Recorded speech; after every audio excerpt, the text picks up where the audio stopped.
क्या एक ऐसा देश भी हो सकता है जो अपने ही लोगों को अत्याचार के मुंह में ढकेल दे, जहां की सरकार की आंखों के सामने लॉ एंड ऑर्डर की धज्जियां उड़ा दी जाएं और चुने गए बड़े बड़े नेता केवल इसका तमाशा देखते रहें? मतलब एक ऐसा देश जो सभी लोगों को बोलने और आराम से जीने की आजादी तो दे, लेकिन ये आजादी केवल देश के एक प्रांत तक ही सीमित रहे।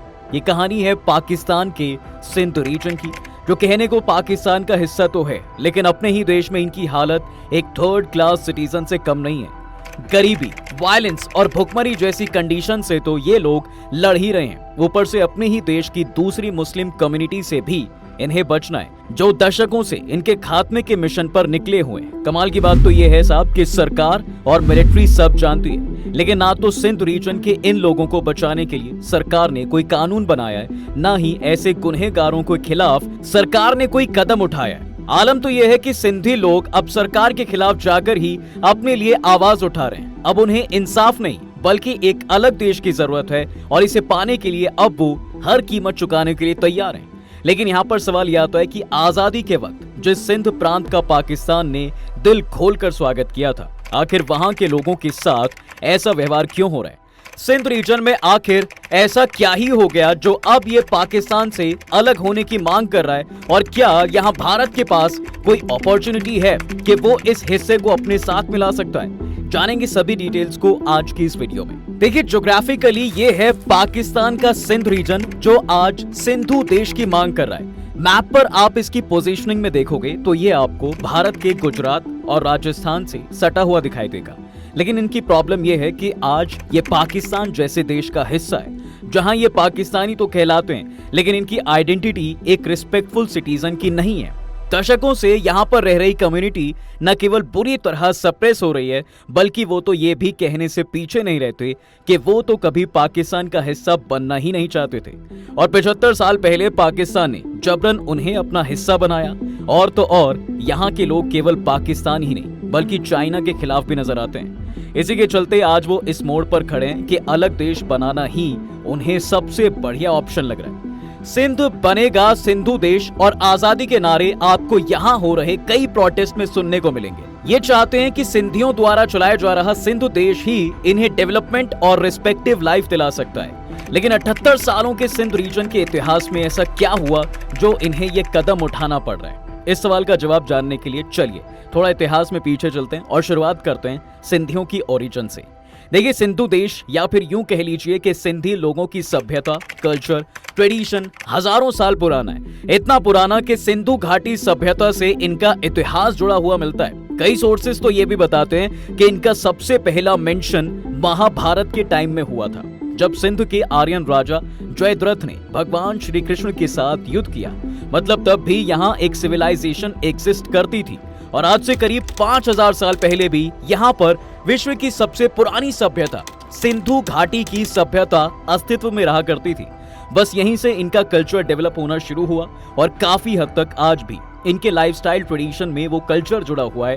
तभी तो ये लोग बार बार इस बात पर फोकस करते हैं कि ये लोग ओल्डेस्ट इंडस वैली सिविलाइजेशन के नेटिव्स के वंशज हैं, या यूं कहें कि इन इंडस वैली सिविलाइजेशन की पूरी सोसाइटी ही सिंधियों की बनी हुई थी। खैर, अगर ऐसा था भी तो हिस्टोरियंस मानते हैं कि 2500 बीसी के बाद से वहां से ढेर सारे लोग ईस्ट की तरफ माइग्रेट होने लगे थे, और फिर 1800 बीसीई में आते आते एक वक्त ऐसा भी था जब लगभग सभी हड़प्पन सिटीज खाली हो चुकी थी और इस सिविलाइजेशन का अंत हो चुका था। और इसी अंत के बाद शुरुआत हुई एक नई साम्राज्य की, जो 1500 बीसी के अराउंड पनपा। तब यहाँ कई समाज और कई एम्पायर के लोग आए। इसमें सबसे पहले तो आर्यंस ने इस जमीन को इन्वेड किया, फिर यहाँ पर्शियन एम्पायर के लोगों ने माइग्रेट किया, उसके बाद कभी मौर्यन एम्पायर तो कभी इस्लामिक रूलर्स ने बारी बारी से यहाँ पर राज किया है। कुल मिलाकर ये कहा जा सकता है साहब कि सिंध में बहुत सी बैटल्स लड़ी गईं, और इसी का नतीजा भी था कि 16th और 17th सेंचुरी में इसको मुगल्स और उसके बाद अलग अलग इंडिपेंडेंट डायनेस्टीज के द्वारा रूल किया गया। फिर लेट 16th सेंचुरी तक आते आते मुगल एम्परर अकबर ने इसको मुगल एम्पायर का पार्ट बना दिया, और तब से ये एक लंबे समय तक मुगलों के राज का हिस्सा ही रहा। लेकिन ये सब तब बदल गया जब 1834 में सिंध की लास्ट इंडिपेंडेंट डायनेस्टी इसको ब्रिटिश के हाथों हार गई, और उसके बाद तो सिंध सीधे सीधे ब्रिटिश के हाथों आ गया। ऐसा कहा जा सकता है कि ब्रिटिशर्स के अंदर सिंध रीजन सबसे शांत रीजन में से एक रहा और इतने सालों की बैटल्स और ब्लड शेड के बाद जो एक चीज यहाँ के लोगों में कभी नहीं बदली वो थी इनकी पहचान, कल्चर और सिंधी समुदाय के लोग। ये लोग कमाल था कि अलग अलग समुदायों के साथ रहने के बाद भी अपने कल्चर को फॉलो करते रहे। लेकिन वो कहते हैं ना कि सिचुएशन कभी एक सी नहीं रहती साहब। इसी तरह इनके लिए भी स्थिति खराब होनी शुरू हुई साल 1936 के बाद, जब ब्रिटिशर्स ने इसके स्टेटस में काफी कुछ बदल दिया। दरअसल साल 1936 तक सिंध प्रांत ब्रिटिश इंडिया की मुंबई प्रेसिडेंसी का हिस्सा था, लेकिन इसके बाद इसे एक अलग ही प्रोविंस का दर्जा मिल गया, जहां कराची को उसकी प्रोविंशियल कैपिटल डिक्लेयर कर दिया गया। अब ऐसा इसलिए हुआ क्योंकि एक टाइम के बाद यहाँ के मुस्लिम एलीट और न्यू मुस्लिम मिडिल क्लास ने अपने इंटरेस्ट को बचाने के लिए सिंध की बॉम्बे प्रेसिडेंसी से सेपरेशन डिमांड की। जाहिर था कि इसको सिंध हिंदूज कैसे मानते हैं, उन्होंने इसे पूरी तरह अपोज किया। लेकिन ब्रिटिशर्स ने इस मौके को अपनी divide and rule policy implement करने के लिए इस्तेमाल किया और इसी का नतीजा ये निकला कि इसको बॉम्बे से सेपरेट करके एक अलग प्रोविंस बना दिया जाता है। इसी के चलते जो सिंध अब तक शांति और धर्म की एकता का सिंबल बना हुआ था, अब वहां भी धीरे धीरे दरार साफ दिखाई देने लगी थी। लेकिन फिर भी इसमें कोई ज्यादा हलचल नहीं हुई थी। मगर फिर इसमें सबसे बड़ा झटका पड़ा 1947 की उस रात को, जब भारत और पाकिस्तान दो नए राष्ट्र दुनिया को मिले। इसमें एक तरफ तो जहां आजादी के जश्न की खुशी थी, वहीं इस बंटवारे ने सिंध के लिए बहुत कुछ बदल दिया। हालांकि इस रीजन में बंगाल और पंजाब जैसे कट्टर विद्रोह नहीं हुए, लेकिन एक बदलाव तो था जो सिंध में हुआ और इसी ने यहाँ एक अलग देश की मांग के बीज बो दिए, और यह बदलाव था डेमोग्राफिक चेंज। अब हुआ यह था कि पार्टीशन के बाद सिंध का मैक्सिमम हिस्सा पाकिस्तान में था, मगर यहाँ पॉपुलेशन काफी बदल गई। इसमें जहाँ पाकिस्तान से काफी हिंदू भारत आए थे, तो वहीं भारत से कुछ मुसलमान पाकिस्तान भी गए थे। ऑफिशियल डेटा के हिसाब से इस दौर में 20 लाख से ज्यादा मुस्लिम रिफ्यूजी पाकिस्तान गए थे, जिसमें से मेजर पॉपुलेशन सिंध में बस गई। हालांकि भारत से आने वाले मुसलमान, जिन्हें मुहाजिर कहा जाता था, उनमें एक चीज गौर करने वाली ये थी कि ये मुसलमान सिंध के मुसलमानों से ज्यादा पढ़े लिखे हुआ करते थे। इसलिए होने ये लगा कि इन मुहाजिर ने सिंध में जाकर वहां की पावरफुल पोजीशंस और जॉब्स को डोमिनेट करना शुरू कर दिया। इसी के चलते उन्होंने बाकी सिंधीज को कंपटीशन से बाहर कर दिया। अब आलम यह आ चुका था कि सिंध की ऑफिशियल लैंग्वेज तो सिंधी थी, मगर चूंकि मैक्सिमम मुहाजिर उर्दू बोला करते थे और उन्होंने बड़ी बड़ी पोजीशंस पर अपने पैर पसार लिए थे, इसलिए पाकिस्तान के बड़े बड़े इंस्टीट्यूशंस में सिंधी की बजाय उर्दू पढ़ाई जाने लगी। और धीरे धीरे ऐसे ही छोटे छोटे कदमों के थ्रू सिंध की बजाय सिंध से उसका कल्चर ही खत्म हो गया, या यूं कहें कि सिंध से सिंध को ही छीन लिया गया। खुद ये साजिश तो सिंधी सोसाइटी को भी दिखाई दी कि कैसे उनके रिसोर्सेज को मुहाजिर्स और पंजाबीज ने एक्सप्लॉइट करके अपना मुनाफा कमाया है। यही वजह भी है कि सिंध के मुताबिक उनके लिए भारत के डोमिनेंट हिंदुओं के बीच से निकलकर पाकिस्तान आना एक सफल फैसला नहीं साबित हुआ, क्योंकि अब पाकिस्तान में मुहाजिर्स ने उनकी प्रॉपर्टीज, उनकी जॉब्स और उनके हर हक पर नाजायज कब्जा कर लिया था और उनको सोसाइटी के सोशियो इकोनॉमिक पिरामिड के लोएस्ट रैंक पर लाकर छोड़ दिया था।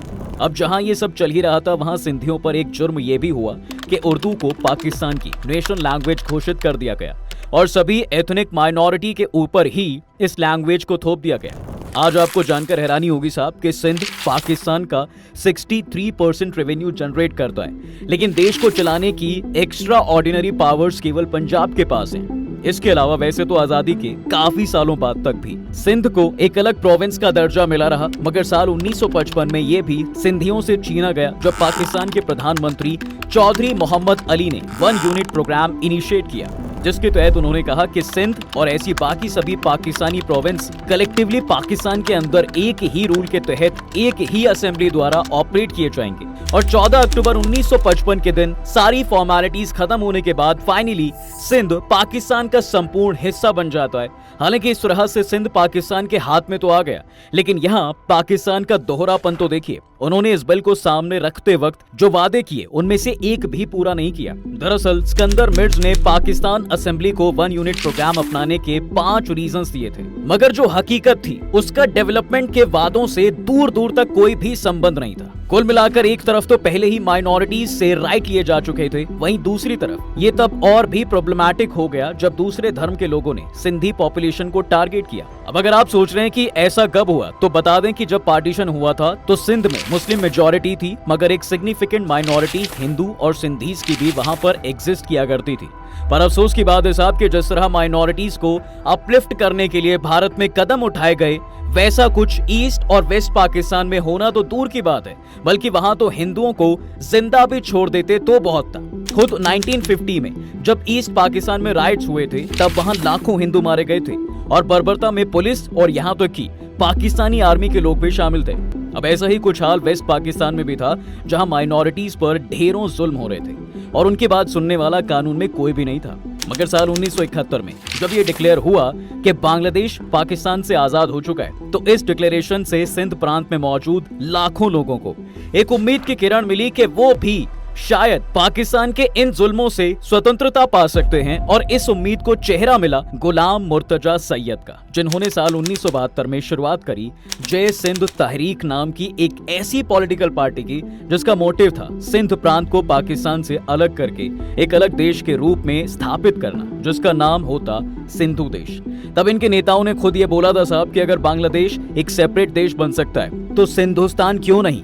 बस तब से लेकर आज तक अलग अलग जरिए से नेशनल और इंटरनेशनल लेवल पर सिंधीज लगातार अपनी मांगों को दुनिया तक पहुंचाने की कोशिश करते रहते हैं, मगर कई बार पाकिस्तान की खुद की सरकार या तो उनको दबा देती है या फिर उन पॉलिटिकल पार्टीज को बैन कर देती है। ऐसे ही एक्टिविस्ट गुलाम हुसैन सब्र ने एक बार कहा था कि बांग्लादेश की तरह ही पाकिस्तान में मौजूद सिंधियों का भी एथनिक और कल्चरल जनसंहार किया जा रहा है। ये बात गलत नहीं है। इस विषय पर कई मीडिया कंपनीज आर्टिकल भी पब्लिश कर चुकी हैं। खुद जरा इस आर्टिकल को देखिए, जिसमें सिंध प्रोविंस की कहानी लिखी हुई है। इसके मुताबिक साल 2022 में 18 साल की एक हिंदू लड़की पूजा को वाशिद लसहारी ने तंग किया, जो कि पॉलिटिकली एक पावरफुल मुस्लिम फैमिली से ताल्लुक रखता था।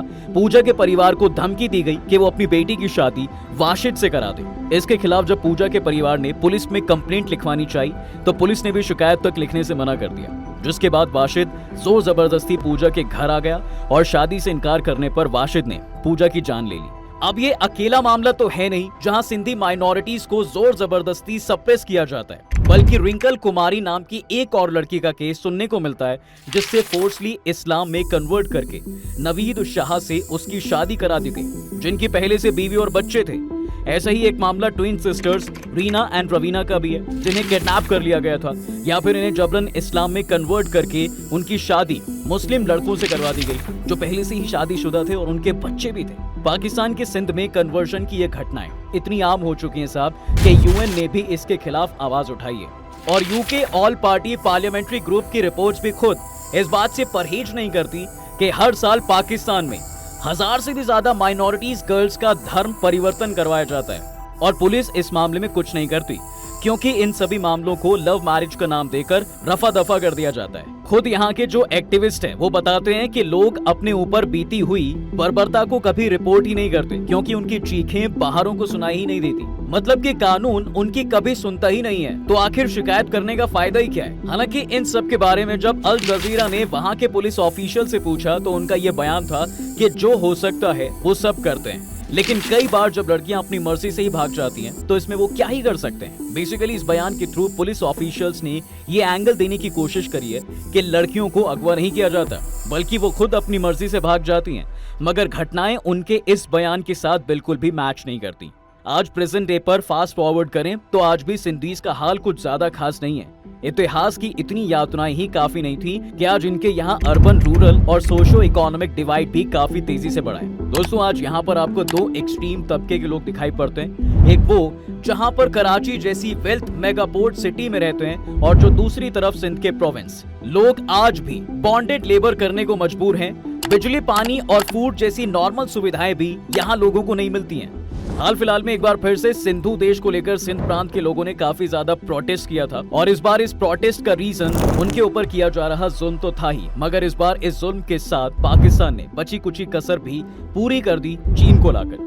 देखो, पाकिस्तान ने जब से चीन के साथ CPEC यानी कि चाइना पाकिस्तान इकोनॉमिक कॉरिडोर की डील साइन की है ना, तब से लेकर आज तक पाकिस्तान बहुत बड़ी मात्रा में अपनी जमीन चीन को लीज पर इकोनॉमिक एक्टिविटीज कंटिन्यू करने के नाम पर दे चुका है। अब इसका सबसे बड़ा एग्जाम्पल है बलूचिस्तान में मौजूद ग्वादर पोर्ट, जो साल 2002 से 2016 तक तो पाकिस्तान के कंट्रोल में ही था, मगर 2016 के बाद से उसका ऑपरेशनल कंट्रोल चाइना के पास है। इसी डील के तहत पाकिस्तान ने 2000 एकड़ बलूचिस्तान की जमीन चीन को दे दी थी, और ऐसा ही कुछ सिंध में भी हो रहा है। आज सिंध के बहुत से प्रांतों में चीन को ढेर सारी जमीनें दी जा रही हैं और बहुत से प्रोजेक्ट्स बन रहे हैं, मगर वहां के लोगों के डेवलपमेंट्स के लिए एक पैसा भी खर्च नहीं किया जा रहा। इसी के चलते बहुत से लोगों को इस बात का डर भी है कि पाकिस्तान धीरे धीरे उनकी सारी जमीन चाइना को ही दे देगा और उनके लिए कुछ छोड़ेगा ही नहीं। कुछ रिपोर्ट्स तो ये भी बताती हैं कि सिंध की माइनॉरिटी को सिर्फ इसलिए अथॉरिटीज द्वारा परेशान किया जाता है ताकि वो अपनी जमीनें खाली करके चले जाएं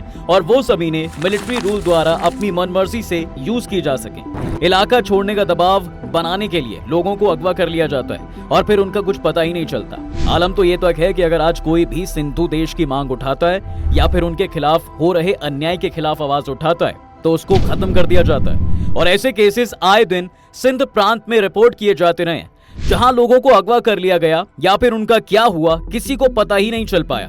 अब देखा जाए तो कई इंटरनेशनल ऑर्गेनाइजेशन भी पाकिस्तान सोसाइटी को माइनॉरिटीज के साथ होने वाले भेदभाव के लिए क्रिटिसाइज करता है, लेकिन इसकी जड़ पाकिस्तान के समाज में पल रही है, वो हेट है जो खुद वहां के पॉलिटिकल लीडर्स ने डाली है। और जाहिर है कि ये इतनी आसानी से खत्म तो होने वाली है नहीं। लेकिन आप हमें बताएं कि क्या सिंधियों का सिंधु देश की मांग सही है? हमें कमेंट सेक्शन में जरूर बताएं। इसी के साथ हम आपसे विदा लेते हैं। उम्मीद है आपको ये वीडियो जरूर पसंद आया होगा। आप इस वीडियो को अपने दोस्तों के साथ शेयर करना बिल्कुल ना भूलें। साथ ही चैनल को सब्सक्राइब जरूर कर दें।